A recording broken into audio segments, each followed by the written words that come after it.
देखिए बच्चों, बेटा यूपीएससी में क्रैक करने का एक मूल मंत्र, एक फॉर्मूला है जिसको अगर हम बोलें तो एक सिंप्लीफाइड वर्जन में Sam, SAMCC।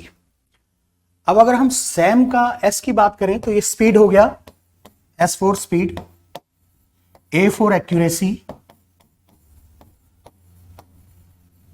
M for memory, C for connectivity, C for curiosity, and last C for cooperation। अगर ये सारी चीजें आपके अंदर है सो यूपीएससी को क्रैक करना आसान है। S for speed, speed, accuracy and memory. देखिए कोई भी चीज आपकी मेमोरी में जब तक रहेगी जब आप उसका बार बार रिवीजन करेंगे। स्पीड भी कब आएगी? जब आप उसको बार बार रिवाइज करेंगे। और एक्यूरेसी भी जब आएगी, आप सटीक कब होंगे? जब आप उसको कई बार रिवाइज कर चुके होंगे। सो ये तीनों जो फैक्टर मैंने आपको बताए हैं, स्पीड, एक्यूरेसी, ये तीनों फैक्टर आएंगे आपके बार बार रिवीजन करने से। आप जितनी बार चीजों को रिवाइज करेंगे उतनी ही आपकी स्पीड बढ़ती जाएगी, उतनी ही आपकी एक्यूरेसी होती जाएगी, उतना ही आपकी मेमोरी, आपको लगेगा ना, रिटेनिंग पावर बढ़ती जाएगी। लोग बोलते हैं मेमोरी शार्प होती है।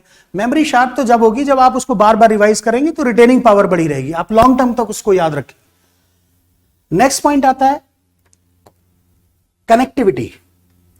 आप यूपीएससी में सबसे ज्यादा जरूरत है कि आप हिस्ट्री पढ़ते हैं तो उसको ज्योग्राफी से कनेक्ट करें, ज्योग्राफी पढ़ते हैं तो उसको आईआर से कनेक्ट करें, आईआर पढ़ते हैं तो उसको इकोनॉमिक्स से कनेक्ट करें। और ये कॉम्प्रिहेंसिव जो स्टडी होगी कनेक्टिविटी, ये कनेक्टिविटी आपको एक होलिस्टिक आंसर लिखने में काम आएगी, मेंस में काम आएगी। तो इसलिए कनेक्टिविटी की जरूरत है। क्यूरियोसिटी, विदाउट क्यूरियोसिटी आप कुछ नहीं कर पाइएगा। जैसे सिंपल सी बात है, सभी लोग पढ़ रहे थे, बचपन से ही पढ़ते हैं कि पानीपत का first battle, second battle, third battle तीनों पानीपत में हुआ। यूपीएससी ने क्वेश्चन पूछा कि पानीपत में ही क्यों हुआ। सो क्यूरियोसिटी होना बहुत जरूरी है, क्वेश्चनिंग माइंड होना चाहिए, स्पिरिट ऑफ इंक्वायरी होनी चाहिए, आप चीजों को जानना चाहते हो, ये फैक्टर आपके अंदर होने चाहिए। Next is cooperation. सबसे बड़ा फैक्टर है आज की डेट में कॉपरेशन। देखिए अब वो टाइम चला गया है क्योंकि we are in an era of information. So इतनी ह्यूज इंफॉर्मेशन मार्केट में है, रोज नई नई चीजें होती जा रही हैं।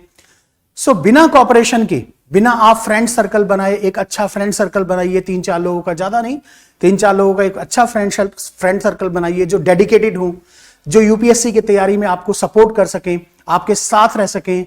आप अगर हारें तो आपके साथ में हेल्प करें, ठीक है, आपको प्रमोट करें, आपको मोटिवेट करें, आप साथ में मिलकर पढ़ाई करें, एक दूसरे को सुनाएं, रिवीजन करें। सो 3-4 लोगों का आपके पास एक ग्रुप होना चाहिए जो कोऑपरेटिव स्टडी कर सके। अब जो एरा आ रहा है ना, सब कॉपरेशन का एरा है। आप सिंगली कुछ नहीं कर पाएंगे, इंडिपेंडेंट कुछ भी नहीं कर पाएंगे। बिजनेस करना है तो आपको कॉपरेशन की जरूरत है। सोसाइटी में अगर आपको फार्मर को अगर आगे बढ़ना है तो कॉपरेशन की जरूरत है। बिजनेसमैन को बिजनेस करना है तो कॉपरेशन की, हर चीज में कॉपरेशन। सेम ऐसे ही आज यूपीएससी की तैयारी इतनी कॉम्प्लेक्स हो गई कि उसमें भी कॉपरेशन की जरूरत है। सो कम से कम 3-4 लोगों का आप एक ग्रुप बनाइए, साथ में तैयारी करिए, साथ में आगे बढ़िए। सो ये बेसिक फॉर्मूला है, speed, accuracy, memory, C for connectivity, C for curiosity and C for cooperation. यही फॉर्मूला आपको यूपीएससी में सक्सेस दिला सकता है।